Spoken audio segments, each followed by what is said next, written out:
Olá pessoal, hoje eu vou trabalhar soluções. Bom, o que vem a ser uma solução? Solução é um tipo de dispersão, né? Onde logicamente se é uma dispersão você tem duas fases, a fase dispersa e uma dispersante. Traduzindo, né, de maneiras palavras mais simples, é uma mistura.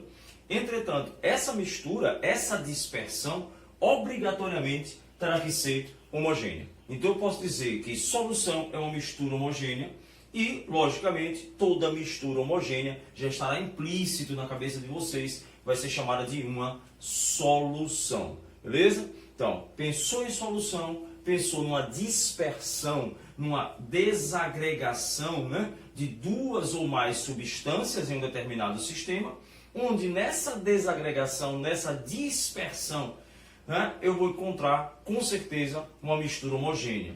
E o interessante é você imaginar uma mistura homogênea, aspas, eu vou abrir de novo uma aspas, como um comportamento como se fosse uma única substância, ou seja, em todos os pontos daquele sistema, você vai ter uma única característica. Eu abri aspas, lógico, a gente sabe que fisicamente as substâncias puras vão apresentar um ponto de fusão, um ponto de ebulição constante, uma fórmula definida, uma proporção definida, e nas misturas não. Né? Você vai encontrar uma proporção variável. Eu posso colocar água e sal, né? Sal de cozinha e cloreto de sódio. O sal vai sofrer uma dispersão e uma dissolução, mas eu posso colocar quantidades, né, variadas de sal de cozinha na água, então eu não vou ter uma proporção definida. Entretanto, né, eu posso afirmar que em qualquer ponto daquele sistema que você fez a mistura homogênea, as proporções serão iguais. Então o comportamento como proporção de uma mistura homogênea se comportaria como uma substância pura. Tranquilo? Espero que você tenha entendido essa associação onde eu quis chegar. Beleza? Então bora lá. Quando você fala em solução, ou qualquer tipo de dispersão, você está falando de duas fases. Na fase dispersa e na fase dispersante. E aí é bem tranquilo, né? A fase dispersa é aquela que está sofrendo a dispersão. É aquela que, de um modo geral, a gente vai falando isso com o passar da videoaula, de um modo geral, ela estará em menor proporção. Né? Então você tem o ar atmosférico. Então eu posso dizer, vamos imaginar o ar atmosférico constituído de nitrogênio, basicamente 70%, oxigênio 28% e outros gases, né? Vários outros. Então eu posso dizer que o oxigênio, o gás carbônico, o monóxido de carbono é a fase dispersa, é a fase que está sofrendo a dispersão, a desagregação, na minha fase dispersante, que nesse caso é o nitrogênio, que está em maior proporção. A gente abre uma exceção quando a gente fala muito com água, né? Quando fala misturas homogêneas com água, a gente caracteriza a água como um solvente, né? Um solvente, aquele que dissolve, portanto, a fase dispersante. Então é interessante vocês prestarem atenção que a fase dispersa, quando eu tenho uma solução, eu vou chamar ela de soluto. E quando eu tiver a fase dispersante, eu vou chamar isso de um solvente. E aí, por favor, vamos lá, de novo, chamar a atenção de vocês. É comum no cotidiano a gente falar, água é o solvente, né? Água é o solvente universal. Lógico. Agora, temos um problema. Se você tem uma mistura de água e areia, e eu pergunto, de modo geral, em salas de aula, né? Quem é o solvente? O aluno às vezes nem para pensar. Ele diz logo a água. Só que eu não posso ter um solvente de um sistema que não dissolve. Então você teria que perguntar quem é o dispersante. Nesse caso a água, eu disperso com certeza a areia. Onde eu quero chegar mais uma vez, você só pode usar o termo solvente soluto se você tiver uma mistura homogênea. Se você não tiver uma mistura homogênea, ou seja, se você não tiver uma solução, esses dois termos terão que ser substituídos obrigatoriamente por dispersante e a fase dispersa. Ok? Recapitulando, lógico, toda dispersão, independente se ela é homogênea ou heterogênea, existe o disperso, o que sofre, e o dispersante, o que provoca a dispersão. Entretanto, quando eu tiver uma mistura homogênea, ou seja, solução, né, eu posso afirmar que a fase dispersa será chamada de soluto, e a fase dispersante será chamada de solvente. Beleza? Então vamos embora. Eu coloquei aqui 3 exemplos. né? O NaCl é meio aquoso, a gente sabe muito bem que o NaCl seria o disperso, e a água o meu dispersante. Ouro 18 quilates, né? O que é que a gente lembra de ouro 18 quilates? Você tem 75% de ouro. Por quê? Você tem 18 partes de ouro e, logicamente, 6 partes de um outro metal. Aí, geralmente, o pessoal usa cobre, né? Para poder também não usar um metal muito ruim. Mas aí não me interessa de X. Então, vamos lá. Se eu tenho 18% de ouro, 18 partes de ouro e 6 partes de X, eu posso dizer que eu tenho 75% e 25%. Bom, o mais importante aqui é entender que nesse caso do ouro 18, quem é o meu dispersante é o ouro. O disperso seriam os outros metais que você quiser usar nessa liga aí que você está preparando, né? Então, neste caso, como não envolve um solvente como água, a gente caracteriza o solvente como de maior proporção. Ele que vai promover a dispersão, né? E por último aqui, já acabei de falar há pouco tempo, o ar atmosférico, né? Que tem a infinidade de gases, e aí eu posso dizer, né? E aí vamos lá relembrar, toda mistura gasosa, com certeza ela é homogênea. Nesse caso, né? O ar atmosférico é homogêneo, é uma solução, tá? Então os termos são equivalentes, homogeneia e solução são equivalentes, e o ar atmosférico eu poderia dizer que como aproximadamente 70% é de gás nitrogênio, que o meu nitrogênio é o meu dispersante ou o meu solvente. Então esse foi o primeiro tópicozinho, o que é entender o que é uma solução. Solução, homogeneia, estão logicamente atrelados esses dois nomes. Okay? E vocês não podem esquecer que o termo disperso e dispersante pode ser usado em qualquer tipo de misturas. Entretanto, soluto e solvente só podemos usar em solução, afinal de contas, só existe dissolução se eu tiver uma mistura homogênea. Okay? Vamos então à classificação. Como é que eu vou classificar uma homogeneidade, uma mistura homogênea, uma solução? A gente tem 3 maneiras, né? Claro, existem mais, mas 3 maneiras mais importantes de classificar. A primeira maneira é pelo estado de agregação da solução, não da partícula que está formando. Aí não me interessa se eu tenho sal sólido e água no estado líquido. Me interessa é o estado final da solução. Eu estou classificando a solução e não o soluto e o solvente. Então, pelo estado final de agregação da solução, elas podem ser sólidas, né? Eu acabei de falar um aqui, vou generalizar aqui nas minhas ligas metálicas. Exemplos clássicos, o ouro 18, né, o bronze, o aço. Você tem ligas metálicas, você tem misturas homogêneas que vai dar o estado final de agregação, um sólido.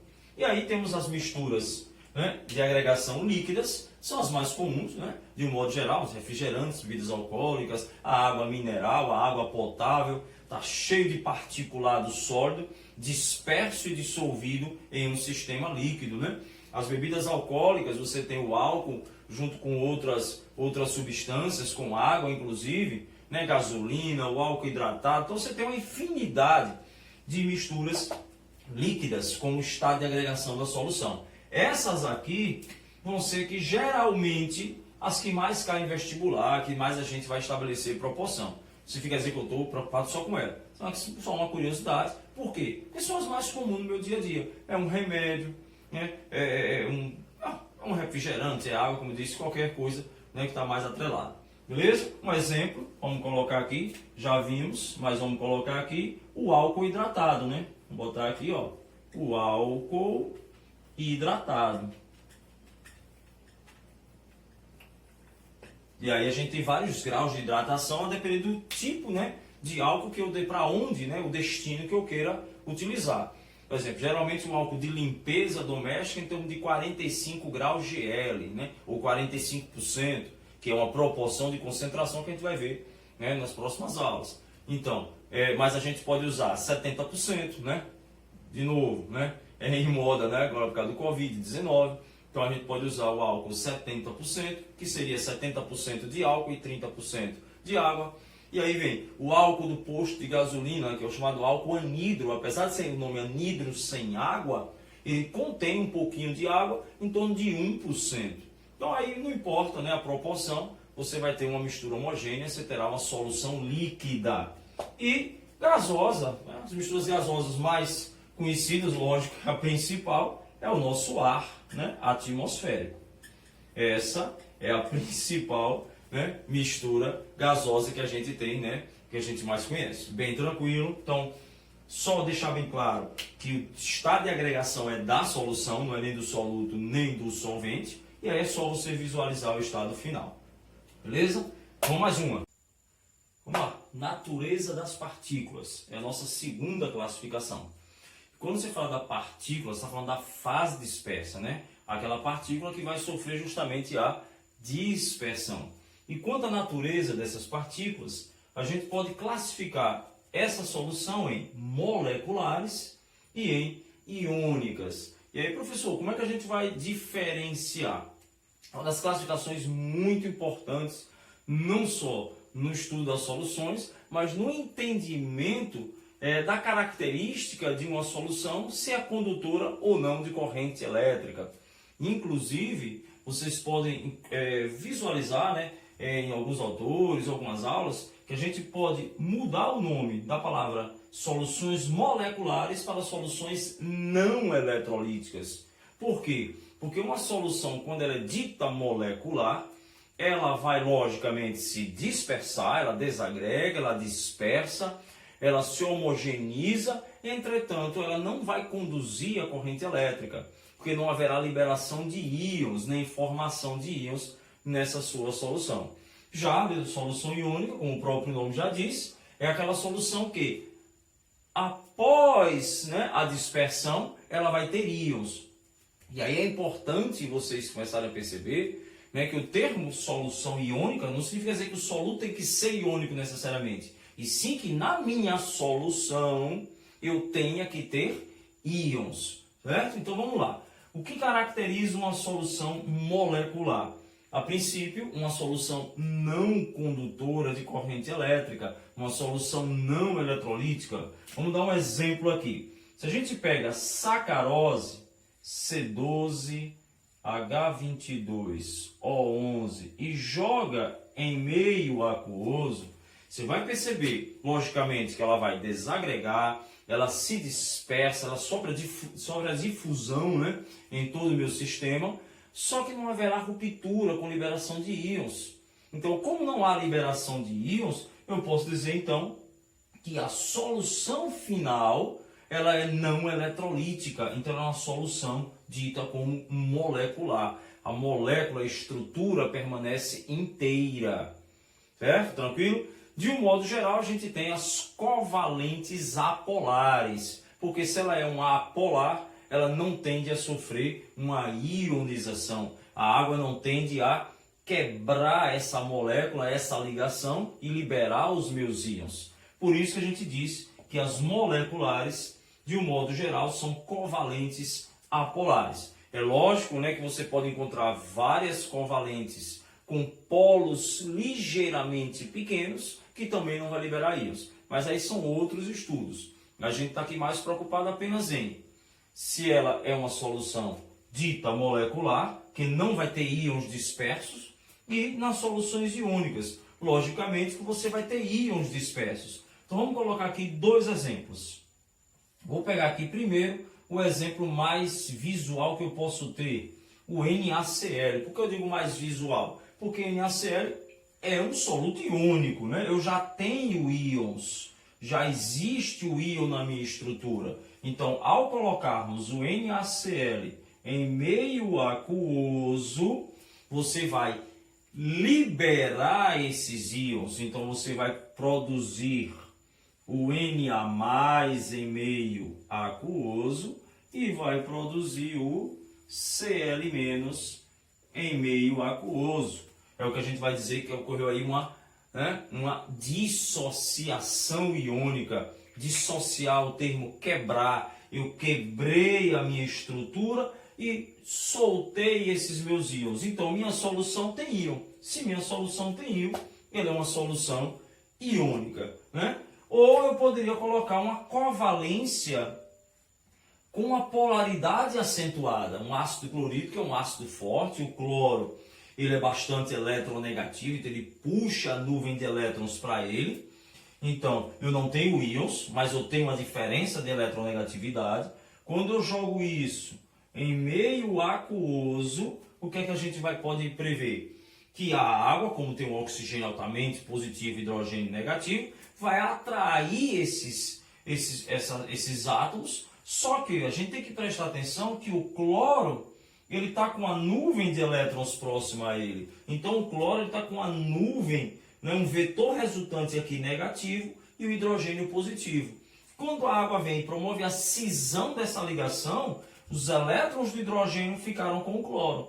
E, logicamente, o hidrogênio fica positivo e o cloro fica negativo. Então você passa a ter o H+ em meio aquoso e você passa a ter o Cl- em meio aquoso. De novo, tendo íons, né? A única diferença que a gente tem que prestar atenção é que neste caso já existe um íon, então o termo seria uma dissociação iônica, ou seja, quebrei esse retículo e liberei os meus íons.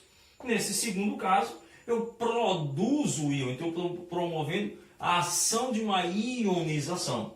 Mas assim, para a gente aqui, o mais importante é você entender que essas soluções podem ser moleculares, não eletrolíticas, e elas podem ser iônicas, eletrolíticas. Só chamando a atenção, o termo iônico não é do soluto, é da solução. Então a solução como um toda, ela vai ter íons, a solução como toda, ela não vai ter íons. Essas foram as duas primeiras classificações, né? Quanto ao estado de agregação da solução, e quanto à natureza das partículas em solução, não do soluto, e sim em solução. Vamos agora à terceira classificação, né, que é a mais importante de todas. Vamos lá. Nossa terceira classificação é a mais importante de todas, porque quando a gente fala mais importante, é que de modo geral é que mais cai nos vestibulares, beleza? Então vamos embora. É quanto à solubilidade, ou, como alguns livros gostam de trazer também, quanto à proporção entre soluto e solvente. Então a gente vai estabelecer aqui uma proporção, né, matemática, lógico, entre quantidade de soluto e quantidade de solvente que está sendo, né, disperso naquela minha solução. Beleza? Então vamos lá, vamos fazer primeiro uma análise bem tranquila. Você tem uma quantidade finita de água, então vamos imaginar que eu tenha 100 ml de água, e eu vou colocando aos pouquinhos o sal de cozinha. Ora, se eu vou colocando aos pouquinhos o sal de cozinha, e eu estou fazendo uma solução, é lógico que essa mistura, né, ou esse sal de cozinha, ele vai se dissolvendo. Vou colocando um pouco mais de sal de cozinha, ele vai dissolvendo, vou colocando sal de cozinha, ele vai dissolvendo.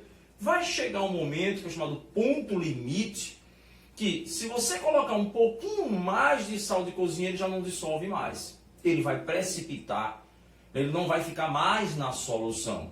Então, neste ponto, né, que é o ponto justamente que você vai ter a mudança de estabilidade para instabilidade. Vocês vão ver já já. Então, neste ponto, onde a gente chegar no limite da solubilidade, a gente vai dizer que a gente chegou no ponto de saturação. Né? O ponto de saturação. O que é que eu entendo por saturar? Saturar, estar no limite. Então, a partir do momento que você pega um soluto e você vai dispersando, chega naquele momento que ele não vai sofrer mais essa dispersão. Por mais que você coloque esse soluto, ele vai precipitar, ele vai decantar, ele não vai mais estar em solução. Neste ponto, que é o ponto de separação dessa minha característica, eu vou chamar ponto de saturação.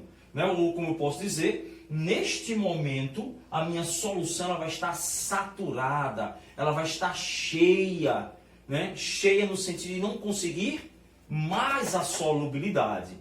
Beleza? Então é bem tranquilo. Né? Não se preocupe com valores. O importante é entender que chegaremos um momento, colocando mais soluto, que aquele soluto não dissolve mais. Nesse momento, limite da minha solubilidade, eu vou chamar isso do ponto de saturação. Ou, né, logicamente, eu posso classificar, que é o que a gente está fazendo, a minha solução como saturada. E é importante prestar atenção, é uma solução estável, ok? Ora, se a gente chegou no ponto máximo de solução, né, que é o ponto da solução saturada, eu posso dizer que toda a parte anterior a essa saturação, eu vou dizer que minha solução ainda não atingiu a saturação. Então, eu vou chamar de soluções insaturadas, que também são estáveis. Só que aí, bem interessante a gente prestar atenção que, lógico, isso aí vai variar de temperatura, vai variar de pressão, vai variar de soluto, de solvente. Cada substância tem a sua própria solubilidade.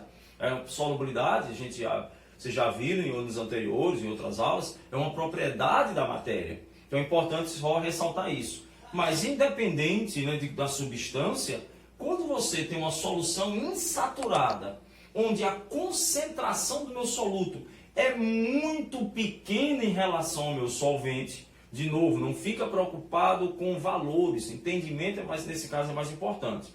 Então, quando você tem uma solução onde a quantidade de soluto é muito pequena em relação ao solvente, a gente vai dizer, né, vamos botar aqui, ó, pensando aqui com o início da preparação, você vem, satura. Eu posso dizer, resumir que o início dessa minha colocada de soluto, né, no meu solvente, a preparação, o início dessa preparação, onde eu estou colocando pequenas quantidades, eu posso dizer que eu tenho soluções diluídas. Certo? Uma solução diluída é uma solução insaturada de baixas concentrações em relação ao ponto de saturação. E aí você já começa a ter um limite. Né? Digamos que minha saturação seja 30 gramas de sal. Se você colocou meio grama de sal, você está muito longe desse ponto. Então você tem uma solução diluída. Quando você vai se aproximando do ponto de saturação, né? Vou me aproximar do ponto de saturação, eu vou dizer que essa minha solução está concentrada, certo? Ela está concentrada. Beleza? Então, importante ressaltar que quem define para a gente é o ponto de saturação. E já já a gente vai definir, né, vai aprender a calcular esse ponto de saturação. Então, o ponto de saturação é o que define, primeiro, insaturada antes dele, saturada nele, e a partir do momento que eu tenho uma concentração muito distante e muito próxima da saturação, eu vou dizer que eu posso chamar de diluída, eu posso chamar de uma solução concentrada. Tranquilo? Bom, vamos lá, ainda falta mais um pouquinho. Vou colocando mais sal, e aí é o pulo do gato que muito aluno erra em vestibular. Vou colocando mais sal, chego no ponto de saturação. Se eu coloco mais sal do que eu consigo dissolver, eu continuo tendo uma solução saturada. Certo? Então vamos lá com calma. O que é uma solução? Solução é uma mistura homogênea. Se você colocou mais sal do que a água, o 100 ml de água consegue dissolver, e aquele sal precipita, aquele sal não está fazendo parte da sua solução. Você vai fazer um desenho aqui. Digamos que aqui eu tenho um copo, né? Um copo com água, e eu vou acrescentando sal. O sal aqui, vou representar o sal como NaCl aqui em vermelho. Vou colocando, está homogêneo. Quando vai chegar um ponto, esse sal começa a aparecer aqui no fundo. Esse sal que aparece aí no fundo, ele não está fazendo parte da solução. Você percebe que quanto mais sal você colocar, a mistura homogênea permanece a mesma. Ou seja, a concentração aqui permanece a mesma, a concentração de saturação.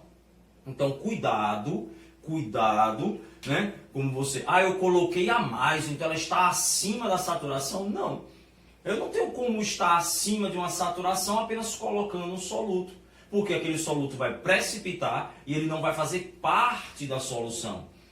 Se você disser que um precipitado está fazendo parte da solução, das duas uma. Ou não entendeu o que é uma solução, porque toda solução é uma mistura homogênea, ou você está usando aquele termo, não é nem uma redundância, é você dizer que está subindo para baixo. O que é homogêneo é hétero, aí complica. Então não pode errar isso. Coloquei, olha a palavra que eu usei, coloquei a mais do que eu consigo dissolver, a minha solução continua no saturada, continua no meu ponto máximo. Todo aquele soluto a mais não vai alterar a minha concentração. Minha concentração começa a ficar constante. Né? Eu poderia dizer que a concentração ela vai subindo, né? Vai subindo e vai chegar no máximo. A partir dali ela fica constante. Tranquilo? Estável, constante. Vamos embora. Entretanto, existe um caso especial onde, fala bem calmo, eu consigo dissolver mais do que eu posso. Olha o que eu acabei de falar. Eu consigo dissolver mais do que eu deveria. Aí sim, se você está dissolvendo, é homogêneo. Se eu dissolvo mais do que eu posso, então eu vou dizer que minha solução está acima da saturação. Ela está supersaturada. Claro, né? Bem, botei de vermelho aqui bem para ficar bem nítido. Uma solução extremamente instável. Vou explicar já como é que ocorre, certo? Mas assim, eu posso dizer que qualquer movimento dentro dessa solução, o que está dissolvido a mais, ele precipita. Portanto, a gente diz que é uma solução instável. Então, esse é um dos pulos do gato que vocês podem encontrar em vestibular. Uma solução instável, se ela é instável, vou para cá, nossa grafia, se ela é instável, eu posso afirmar que ela é uma solução supersaturada. Tranquilo? Então vamos fechar e eu explicar um pouco mais sobre supersaturação. O limite é a minha saturação. Antes da saturação, lógico, é insaturação. Se eu dissolvo mais do que eu posso, eu estou supersaturado. Não vai confundir dissolver mais com colocar mais. Eu coloquei, eu não tenho como prever, pessoal, se vai dissolver ou não. Então, eu coloquei, saturada e apresenta o corpo de fundo. Dissolver mais, então ela é supersaturada. Vamos lá. De um modo geral, como é que a gente consegue obter essas saturações? Né? Perceba que no iniciozinho, falando que a solubilidade ela é influenciada por dois fatores bem clássicos, temperatura e pressão. Você pode perceber, inclusive, na casa de vocês. Você pega um leite em pó, se você colocar numa água gelada na água quente, você percebe que ele é muito mais solúvel na quente do que na gelada. E aí eu estou, por favor, fazendo um exemplo específico. Né? Isso aí, outra videoaula, a gente vai discutir, né, os fatores que vão alterar essa solubilidade. Ok? Mas, de modo geral, a gente pode lá. Sabemos que a temperatura ele vai influenciar a solubilidade. Então, vamos fazer um exemplo bem tranquilo. Digamos que eu consiga dissolver a 10 graus Celsius, eu consiga dissolver 50 gramas. Certo? Então, vamos lá. Vamos colocar aqui.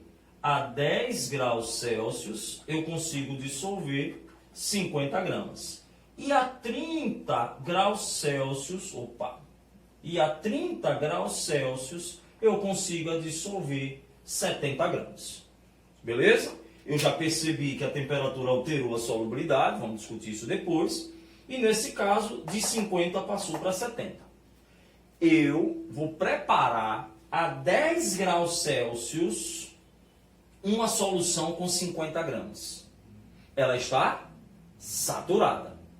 Se eu preparo a 10 graus Celsius uma solução com 70 gramas, o que você vai me dizer? Que ela está saturada, só que 20 gramas eu tenho a mais e ele precipita. Beleza? Então ela é saturada com corpo de fundo. Vamos continuar o raciocínio. Bom, aí eu aumento a temperatura de 10 para 30 graus. O que está acontecendo em 30 graus? Eu consigo dissolver os 70.